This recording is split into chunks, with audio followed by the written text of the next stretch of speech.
you and I talk a lot, and I have never gotten a job offer from you. Yeah, because you are unhireable. Well, that's true. You wouldn't hire you, Chris McCoy. That's right. That's right.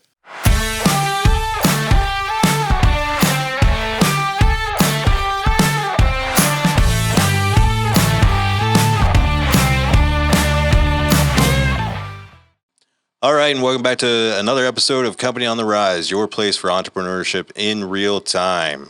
We are going to pick it back up with Russ Sorrells from ownyourcategory.com. If you haven't seen the conversation from part 1, go back and watch that first. This is part 2 and a continuation. Let's go.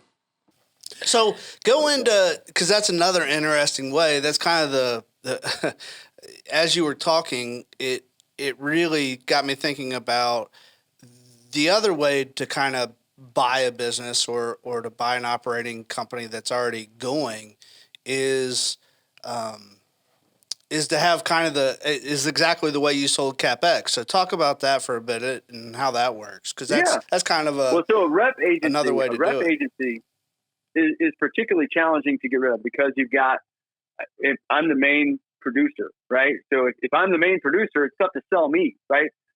So what I realized several years ago, man, I'm going to have to get somebody in here and essentially replace me in this whole process so that I could fulfill my desire, which was to exit the business and be able to transition value. I mean, we all know many reps that just quit. They're like, okay, I'm going to retire, and they just quit and no more income, no more revenue. And I didn't want that to happen. I spent too many years building this business to just walk away from it. And so Chris, who had been with me, another Chris, who had been with me for many years, wonderful, wonderful guy, and a real stand-up, he's a great person to buy the business. Hey, I just called him up, said, hey, I'm ready to transition out.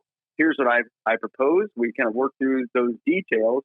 And part of that was I would hire and onboard someone and get them trained. So we'd make sure to get the right person hired and trained. And the person we did hire was fantastic.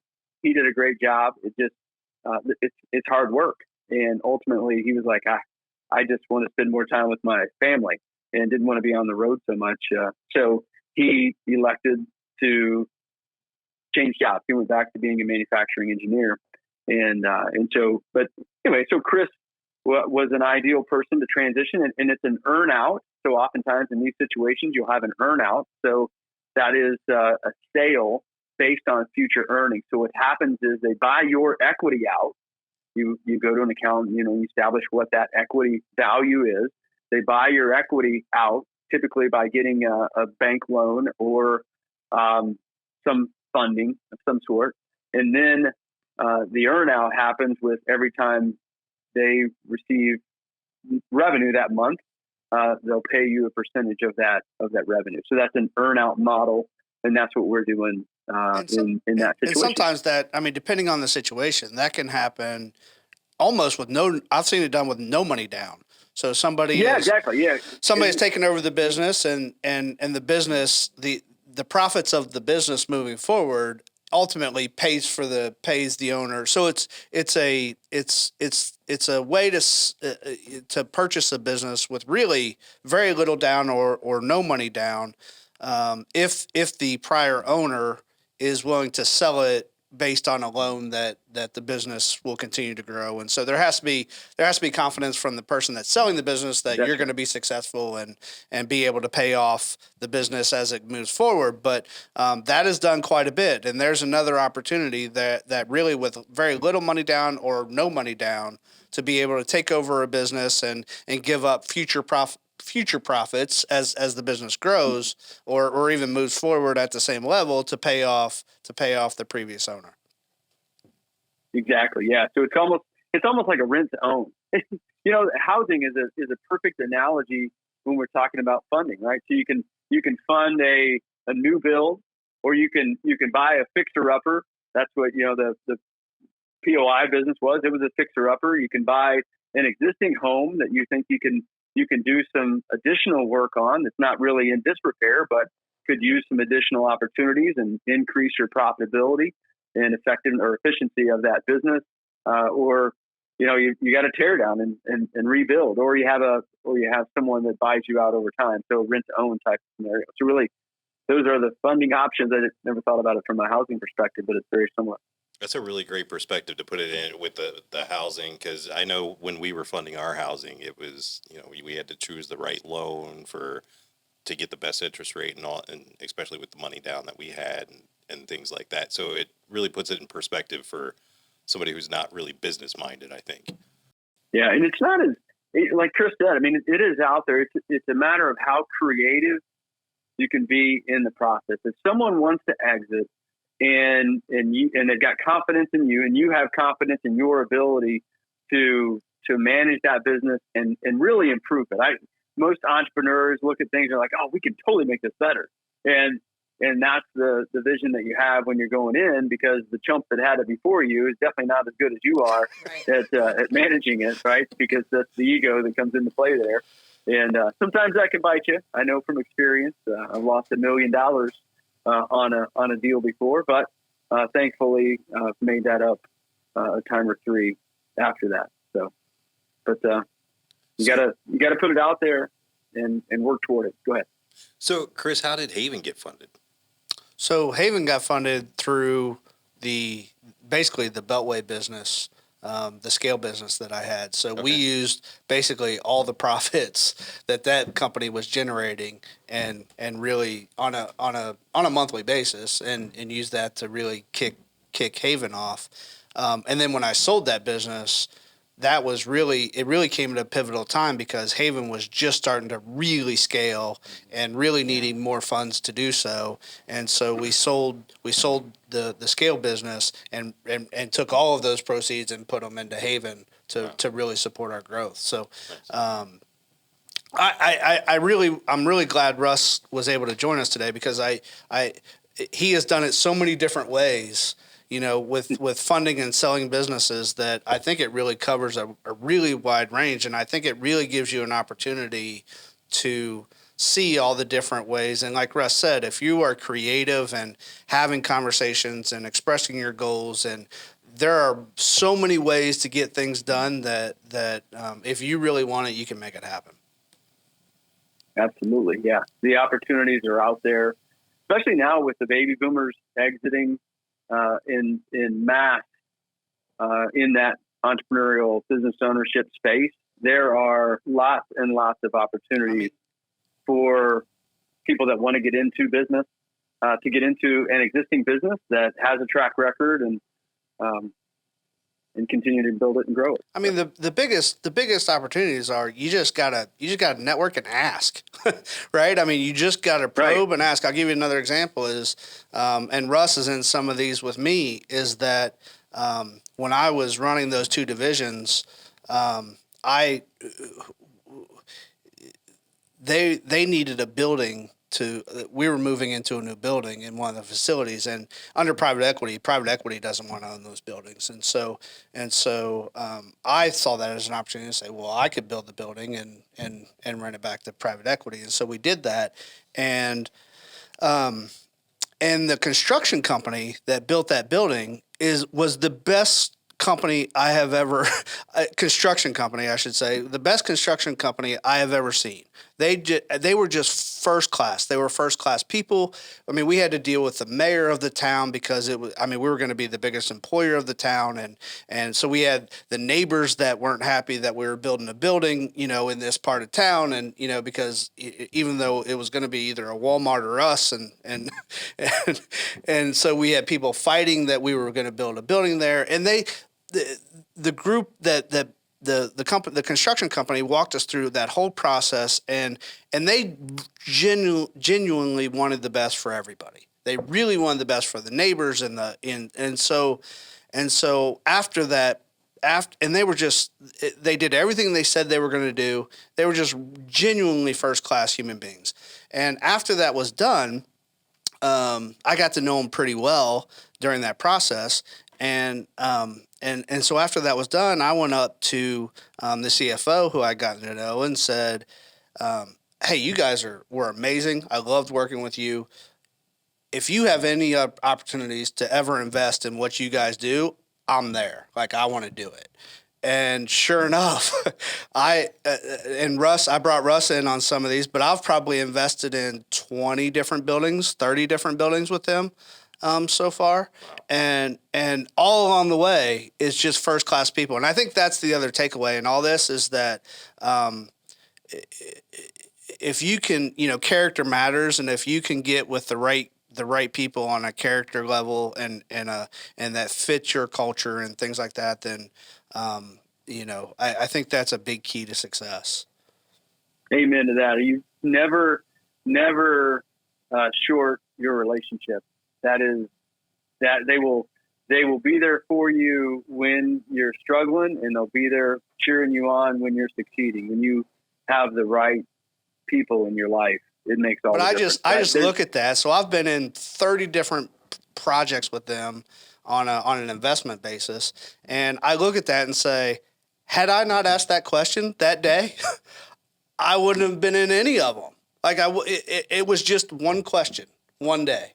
Yeah. And they were able to, they had an opportunity coming up, and 6 months later, and they called and said, hey, we're looking to help grow our business, and it was me and a couple of their friends that kind of all went in, and now they're huge, and and they've restructured. Now they're bringing in corporate level investing. So we're kind of phasing out of that a little bit, but it's a great example of, without networking and without raising the question, that would have never happened. So what would you guys say to somebody who's nervous about raising the question or even asking about funding? What's the worst they can say? They're not going to eat you. Literally. Yeah. I mean, I went to them. There was nothing to be nervous about. I went to them and I gave them a compliment, right? I said, you are the best construction company I have ever seen. If you have, even by my asking was really a compliment, because I said, I started that way. And then I said, if you ever have any opportunity to invest in a project, I would love to do it. Nice. Even if they said no, it was still a compliment that I asked. Right. Right. And so, I think that's a big part, though, is being okay with the rejection or the no's that you're going to get along the way. Well, it kind of comes back to what Chris said in the very first episode, which was like, what's your worst case scenario? What's the worst case scenario? I'm living it. Right. Right. You can't do any worse than you're already doing. If they say no, what's the worst case scenario? Doing what I'm doing right now. Exactly. There's no difference. Yeah, that's what I tell my son. That's Like, if you don't exactly ask right. the question, well, you already have your answer. Like, Yeah. you have to ask it. You never know what you're going to get. Right. So, yeah.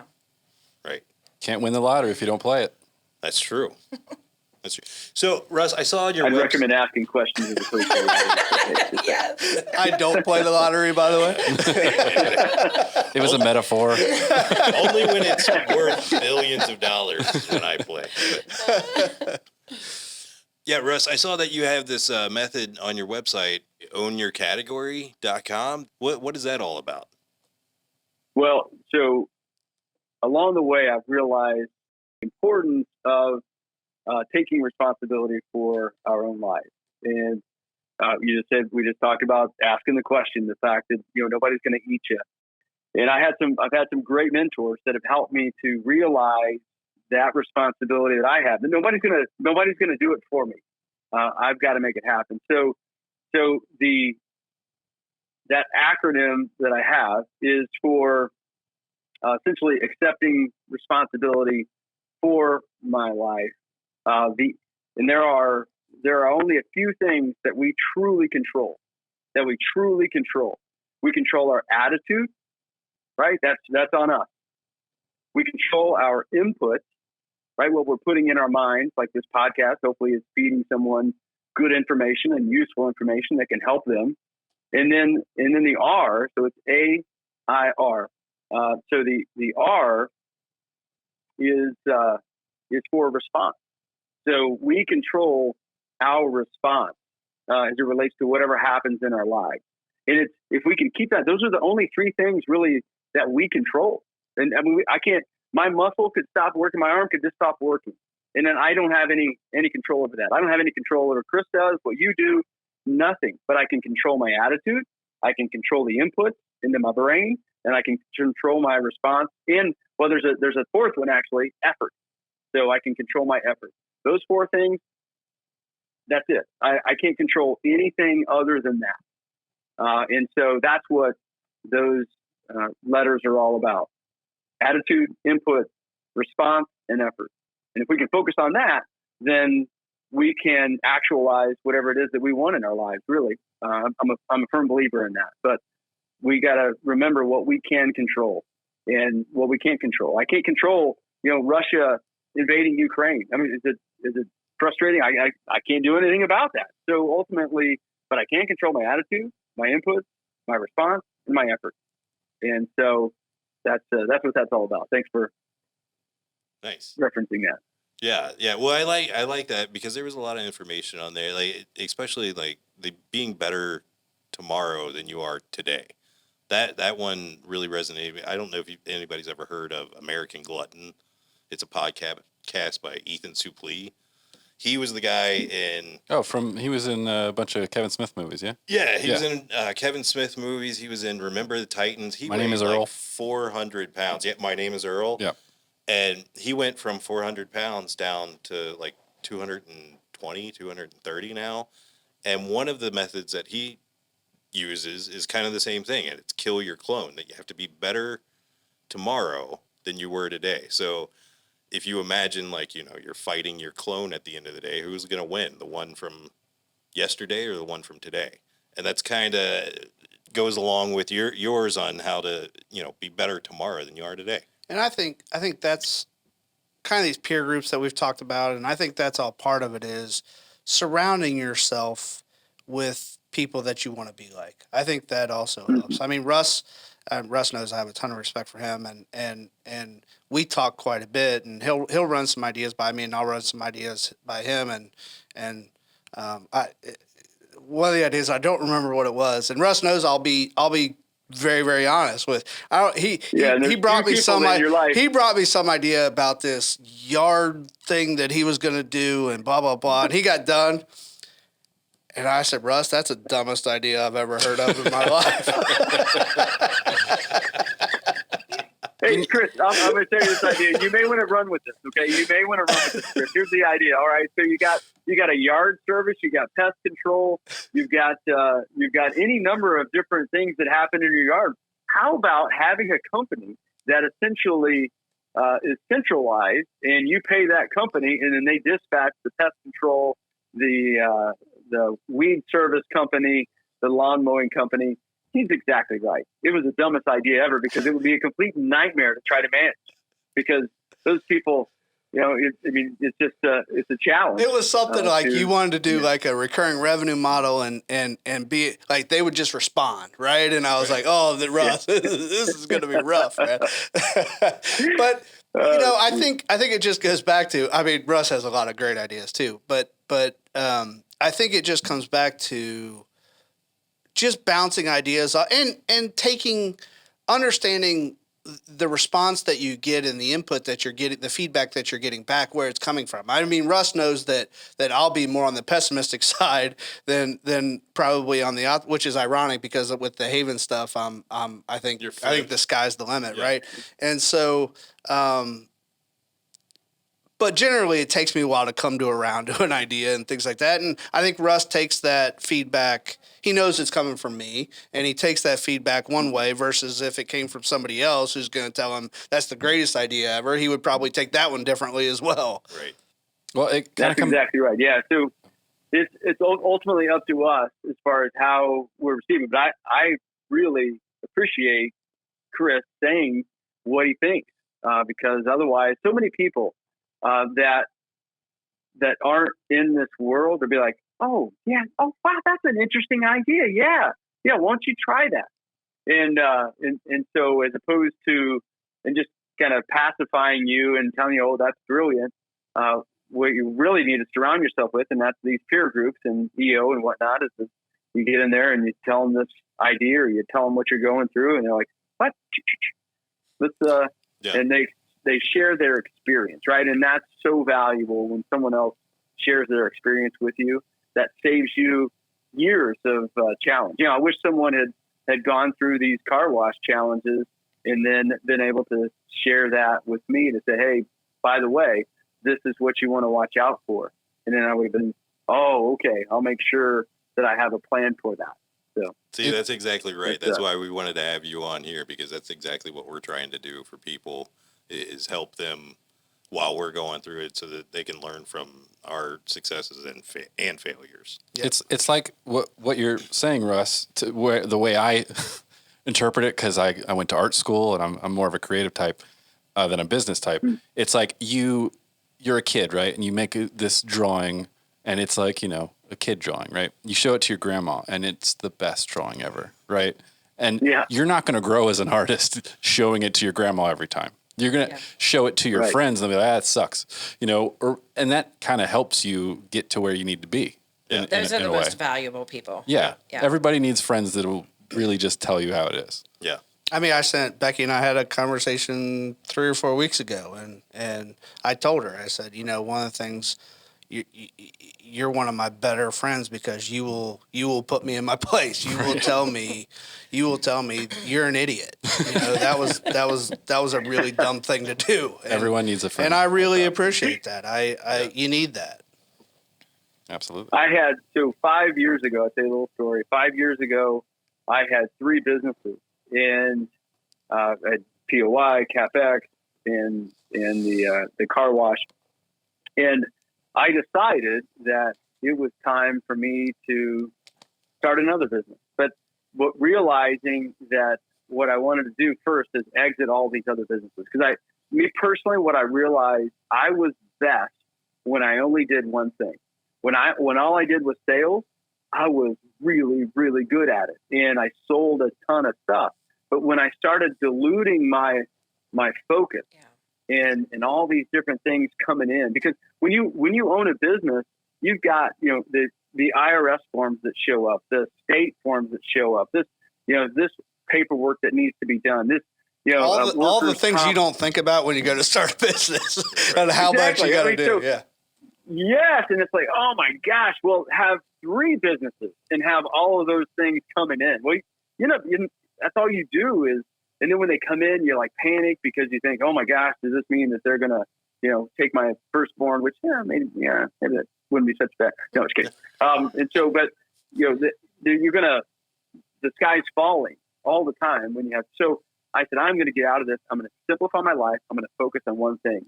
And all my friends, they thought I was crazy. They're like, what? You got these successful businesses, and things are going well. Why would you do that? And for me personally, I have a desire to help people in a different way than I was currently helping people, and so I just started this. So right now I'm in the process of building another business. So I transitioned out of my other businesses, and I am in the process of building another business and funding it through. Well, we've got the earn out from the other, so it gives me a little bit of a runway of a couple of years to build it up, but.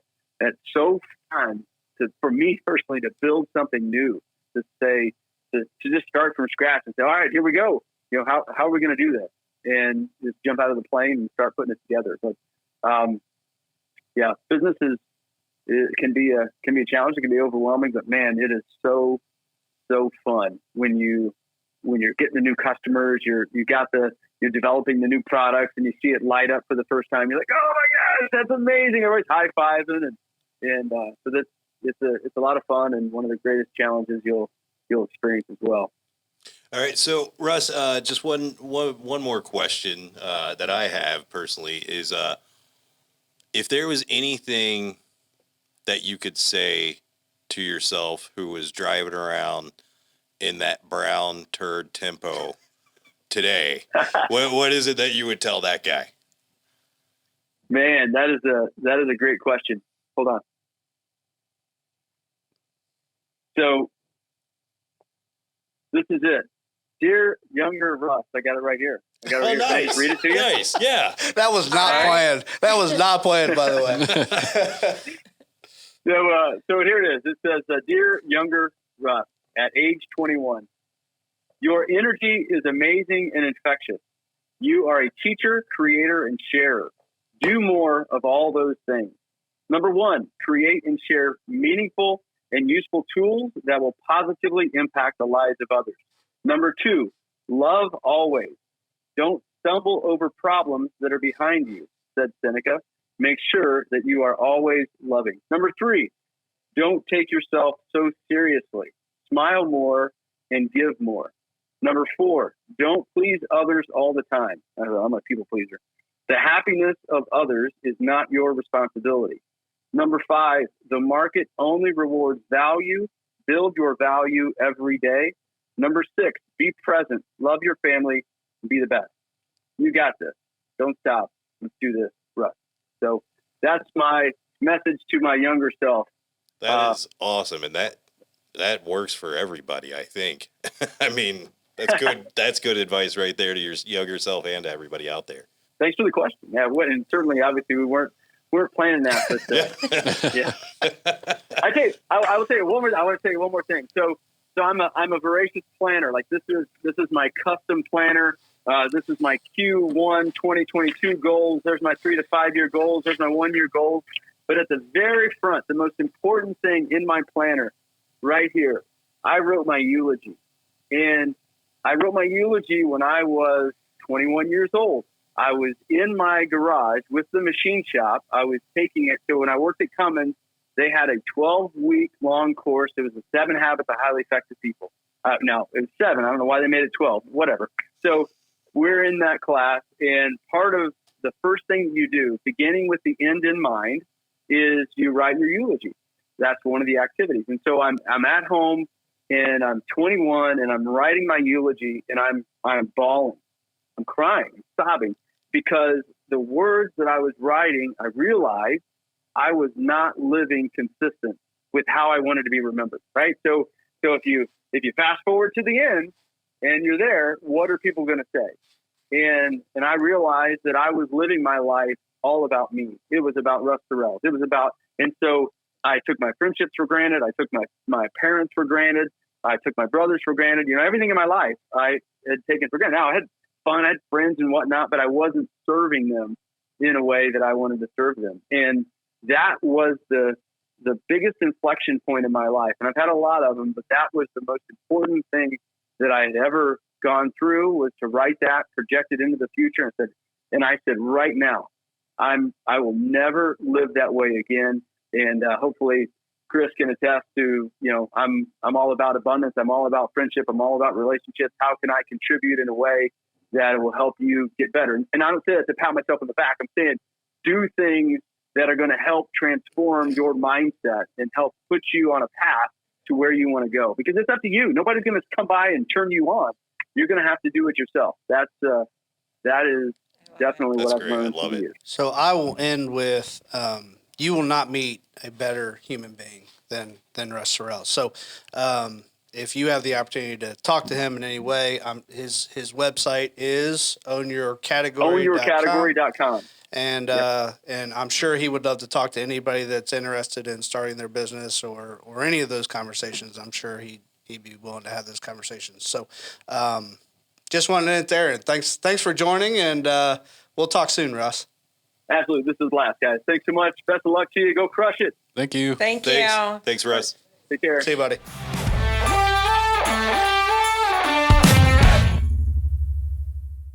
Not before we did it or after it was done, but while it is happening. I'm your host. Christopher. Was that a dog? What was that? Yes, I'm sorry. I'll shoot him after this episode. Please don't. No, how about now? Don't do that. Hey, thanks for listening to Company on the Rise. Click here to subscribe.